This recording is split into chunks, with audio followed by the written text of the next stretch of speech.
মুসলমানদের সবচেয়ে বড় ধর্মীয় উৎসব পবিত্র ঈদ উল ফিতরেও গাজায় অব্যাহত রয়েছে ইসরায়েলি বর্বরতা। রোববারও উপত্যকা জুড়ে বোমাবর্ষণে নিহত হন বেশ কয়েকজন। এক বিবৃতিতে বিষয়টি নিশ্চিত করে গাজার স্বাস্থ্য মন্ত্রণালয়। দক্ষিণাঞ্চলের রাফায়ও স্থল অভিযান শুরু করেছে দখলদাররা।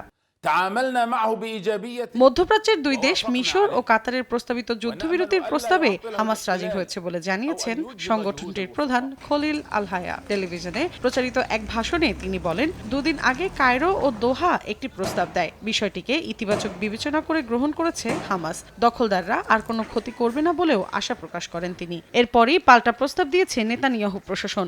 তারা জানায়, হামাসের হাতে জিম্মি থাকা জীবিত ২৪ ইসরায়েলিকে মুক্তি না দেয়া পর্যন্ত গাজার মাটিতে আইডিএফ এর সেনাদের হামাসের হাতে জিম্মি থাকা জীবিত ২৪ ইসরায়েলিকে মুক্তি না দেয়া পর্যন্ত গাজার কিছু অংশে স্থায়ীভাবে উপস্থিত থাকবে আইডিএফ এর সেনারা।